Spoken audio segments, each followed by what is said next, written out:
Bonjour à toutes.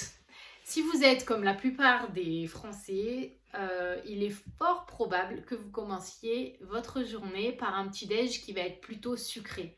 Typiquement, ça va être croissant, jus d'orange, baguette, céréales avec du lait ou sans lait, café au lait, etc. Euh, Si vous êtes dans ce cas-là, il y a fort à parier pour que vous ayez soit un gros coup de barre au milieu de matinée, soit que vous ayez des appels au sucre très souvent dans la matinée et que donc vous ayez besoin de faire en plus des collations, une ou voire plusieurs, entre le petit-déj et le déjeuner. Pourquoi je parle de ça aujourd'hui? Parce que dans la vie, a priori, si on continue à faire ce qu'on a toujours fait, le résultat qu'on va obtenir, logiquement, c'est ce qu'on a déjà. Donc si on veut créer un résultat différent, comme par exemple perdre du poids, il va falloir faire des nouvelles choses, des choses qu'on n'a pas faites jusqu'à maintenant. Donc je propose de commencer à changer par changer le petit-déj, donc remettre en question un petit peu ce qu'on mange au petit déjeuner, bien que le petit-déj ce soit un truc assez sensible chez la plupart des gens. C'est souvent le repas un peu doudou, le truc auquel il faut pas trop toucher. Il y a plein de coachés qui me disent pour moi c'est le repas le plus important de la journée. Tu peux m'enlever tout ce que tu veux, mais surtout ne m'enlève pas mon petit-déj, ne m'enlève pas mon café au lait, etc. Bon, moi, bien évidemment, j'enlève rien à personne, mais je vous propose ici de vous apporter quelques éléments concernant le repas, le petit-déj idéal.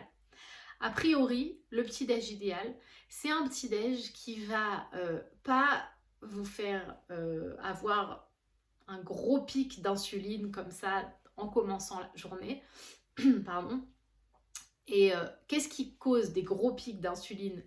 Ça va être typiquement de manger des grosses quantités de sucre. Quand je dis sucre, c'est sucre blanc, mais c'est aussi farine blanche, parce que c'est absorbé par notre corps plus ou moins de la même manière.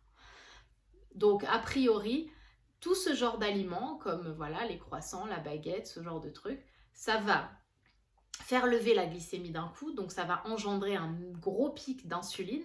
Et lorsque l'insuline va redescendre un petit peu plus tard dans la matinée, là, on va soit avoir un gros coup de barre, soit, comme je disais, avoir envie de remanger du sucre. Donc, idéalement, on va choisir un petit-déj qui n'a pas cet effet-là sur notre corps.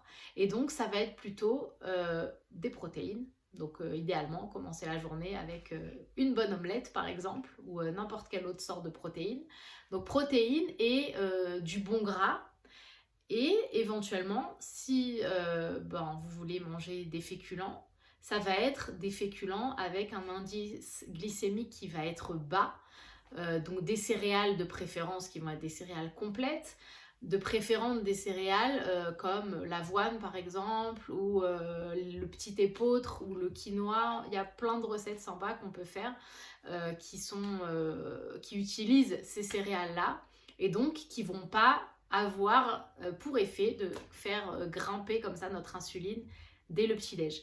Si vous êtes intéressé par des idées de petit-déj comme ça, à index glycémique bas, ou bien voilà, comme je disais, de protéines, de gras, ce genre de trucs, n'hésitez pas à me contacter en privé. Je me ferai un plaisir de vous envoyer tout ça. À bientôt.